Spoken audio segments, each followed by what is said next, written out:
बहुत समय पहले की बात है। दमिश्क शहर, जिसे जन्नत का दरवाजा कहा जाता था, वहाँ नूर अफशा नामक एक राजकुमार शासन करता था। उसकी तलवार में बिजली की तेजी थी और उसके दिल में इंसाफ की अटूट लौ जलती थी। पड़ोस के राज्य का शासक क्रूर और ईर्ष्यालु शमशेरबाज था। लालच की आग में जलकर उसने अपने नेक पिता को जहर दे दिया और सिंहासन हथिया लिया। उसकी क्रूरता से राज्य में अंधेरा छा गया। मृत राजा की आत्मा को शांति नहीं मिली। लगातार 3 भयानक रातों तक वह एक सर्द हवा बनकर नूर अफशा की निजी कक्ष में पहुंची। नूर अफशा ने देखा, राजा की आत्मा धुंधली थी और उनकी आवाज गहरी पीड़ा से भरी थी। मेरे बेटे ने मेरी पीठ में छुरा घोंपा। नूर अफशा, तुम दमिश्क के शेर हो। मेरा राज्य बचाओ और इस गद्दार को वो सजा दो जो इतिहास याद रखे। चौथी सुबह नूर अफशा की आंखें जल रही थीं। उन्होंने सभा बुलाई। जब उन्होंने आत्मा के विलाप और अपने दिव्य कर्तव्य के बारे में बताया तो सेना में बिजली दौड़ गई। महासेनापति ने अपनी मुट्ठी भींचते हुए कहा, हुजूर, अत्याचारी का घमंड हमेशा टूटता है। शमशेरबाज को कुचलने के लिए हम तैयार हैं। दमिश्क की सेना, जिसका जोश उबलते लावे सा था, किले से बाहर निकली। शाम ढलते ढलते वे शमशेरबाज के राज्य की अभेद्य दीवारों के पास पहुंच गए। नूर अफशा ने रात में हमला करने का सोचा, लेकिन महासेनापति ने उन्हें रोका। हुजूर, एक थकी हुई सेना से नहीं, पूरी ताकत से लड़ेंगे। कल सुबह नया सूरज आपकी जीत का गवाह बनेगा। किले के अंदर शमशेरबाज ने खबर सुनी तो घमंड से ठहाका लगाया। दमिश्क का बच्चा मेरे राज्य पर हमला करेगा, कल सुबह वे मेरे पैरों में गिरेगा। ये उसकी अंतिम और सबसे बड़ी भूल थी। अगले दिन युद्ध का भीषण तांडव शुरू हुआ। नूर अफशा की रणनीति और फुर्ती के सामने शमशेरबाज की सेना एक पल भी टिक न पाई। 4 घंटे में युद्ध भूमि लाशों से पट गई। शमशेरबाज को अपनी हार साफ दिखने लगी। उसने कायरो की तरह भागने का फैसला किया। नूर अफशा ने उसे देखा और दहाड़ते हुए पीछा किया। दोनों राजकुमारों की तलवारें बिजली की गति से टकराईं। नूर अफशा के एक अचूक वार से शमशेरबाज की पसली में गहरा घाव हुआ। वो दर्द से चीखा, लेकिन चालाकी दिखाते हुए अपने सैनिकों के पीछे छिप गया और घने जंगल की ओर भाग निकला। नूर अफशा सैनिकों से लड़ते रहे, लेकिन शमशेरबाज अंधेरे में खो गया। शाम तक दमिश्क का झंडा शमशेरबाज के किले पर फहरा रहा था। नूर अफशा ने हारे हुए लोगों को माफ कर दिया, न्याय स्थापित किया, लेकिन उसके दिल में एक कसक रह गई। वो शैतान शमशेरबाज जिंदा बच निकला था। इसी समय दूर कोहकाफ की बर्फीली चोटियों के बीच परियों की राजकुमारी आलामारा को अपने प्रेमी शमशेरबाज के हारने की खबर मिली। आलामारा अप्सराओं में सबसे सुंदर थी, पर उसका दिल एक कायर के लिए धड़कता था। वे तुरंत अपनी जादुई शक्तियों का उपयोग करके उसे ढूंढने निकली। तीसरे दिन उसे गहरी गुफा में शमशेरबाज मिला, घायल, भूखा और भयभीत। ये मेरी हार नहीं, मेरी चाल थी आलामारा, शमशेरबाज ने उसे गले लगाते हुए कहा। तुम मेरी शक्ति हो, मेरी मदद करो, मैं जादुई शक्ति से दमिश्क वापस लूंगा। आलामारा ने वादा किया, पर उसका मन बेचैन हो उठा। जिसने शमशेरबाज को हराया वे कितना शक्तिशाली होगा।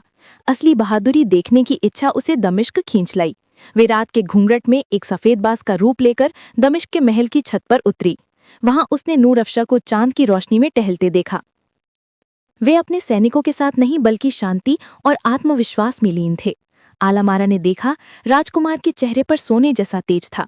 उनकी आंखें किसी राजा की नहीं, बल्कि किसी योगी जैसी शांत थीं। आलामारा को लगा उसने आज तक बहादुरी का भ्रम पाला था। असली बहादुरी तो ये है। वे अपना असली रूप लिया और अदृश्य जादू से नूर अफशा के सामने प्रकट हुई। उसने अपने असीम सौंदर्य और कोकाफ के खजानों का लालच दिया। मेरे साथ चलो नूर अफशा, परियों के देश में तुम अमर हो जाओगे। नूर अफशा मुस्कुराए। उनके मुस्कान में साफ इनकार था। मेरे राज्य के लोगों का प्रेम ही मेरा खजाना है और उनका भरोसा ही मेरी अमरता। ठुकराए जाने पर आलामारा का रूप बदल गया। उसकी आंखें अंगारों जैसी दहक उठीं। तुमने कोहकाफ की राजकुमारी को ठुकराया, अब तुम मेरा क्रोध देखोगे। आलामारा अपमानित होकर कोहकाफ लौटी। उसने पर्वतों को कंपकाने वाले सबसे दुर्दांत राक्षस चिंगाड़ू को बुलाया। चिंगाड़ू एक विशालकाय 3 आंखों वाला प्राणी था जो आलामारा से शादी करना चाहता था। नूर अफशा का सिर लो चिंगाड़ू, मैं तुम्हारी, आलामारा ने चीखते हुए कहा। चिंगाड़ू दमिश्क पहुंचा। महल के बाग में उसने एक अपूर्व सुंदरी को देखा। शाम देश की राजकुमारी रूही दमिश्क में एक राजनीतिक दौरे पर आई थीं। उनकी आंखें हिरनी जैसी चंचल थीं और उनकी बुद्धिमत्ता की चर्चाएं दूर दूर तक थीं। चिंगाड़ू की भयानक आकृति को देखते ही रूही ने साहस दिखाया। वे चीखी नहीं, बल्कि तुरंत महल की ओर भागी और नूर अफशा को चेतावनी दी। नूर अफशा की माँ ने उन्हें रोका और एक पुरानी लाल रतन जड़ित अंगूठी दी। ये अंगूठी शक्ति और शुद्ध हृदय को जोड़ती है, इसे पहनो बेटा। राजकुमार अंगूठी पहनकर बाग पहुंचे। चिंगाड़ू ने एक पर्वत को छूकर उठाया और हंसा। लड़के, एक और बहादुर राजा का अंत होने जा रहा है। तलवारें चमकी। नूर अफशा अंगूठी की ऊर्जा से भरे हुए बिजली की गति से चिंगाड़ू पर टूट पड़े। उनकी फुर्ती ने चिंगाड़ू को चकित कर दिया। उनकी तलवार के एक अचूक वार से चिंगाड़ू का बायां कंधा फट गया। राक्षस दहाड़ कर गिरा, फिर उठा और शर्म से भागने लगा। नूर अफशा ने बिना रुके दीवार के 3 विशाल पत्थर उखाड़े और फेंकने शुरू किए। अंतिम पत्थर चिंगाड़ू के सर पर लगा। वे चीखा, आकाश में उड़ा और एक मक्खी बनकर जादुई धुंध में गायब हो गया। रूही ने राजकुमार के पास आकर धीमी आवाज में कहा, राक्षस ने आपको डराया नहीं? नूर अफशा ने कहा, नहीं राजकुमारी, डर तो बस कमजोरी को जन्म देता है। मैंने बस अपना कर्तव्य निभाया, मुस्कुराते हुए कहा। चिंगाड़ू वापस लौटा, खून और अपमान से लथपथ। आलमारा क्रोध से पागल हो गई। उसने सबसे दुष्ट जादूगरनी से एक जादुई छुरा लिया, जिसे अगर वे नूर अफशा के पास ले जाती तो राजकुमार एक बेजुबान ऊंट में बदल जाते।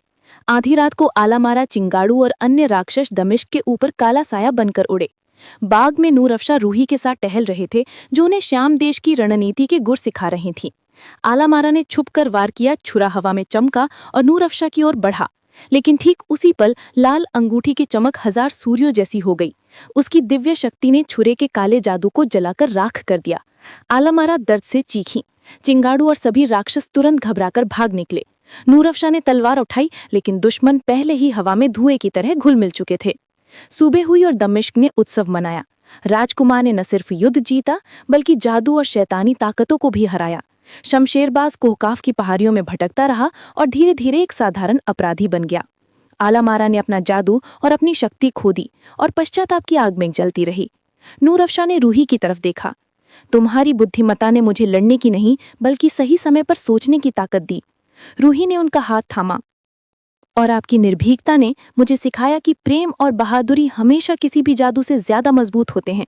दमिश्क में एक नए युग का सूत्रपात हुआ, प्रेम, साहस और स्थायी शांति का युग।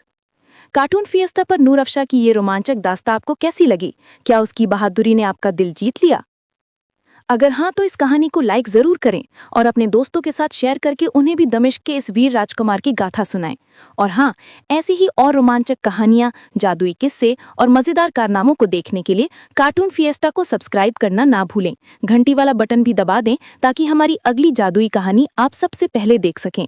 देखते रहिए कार्टून फिएस्टा।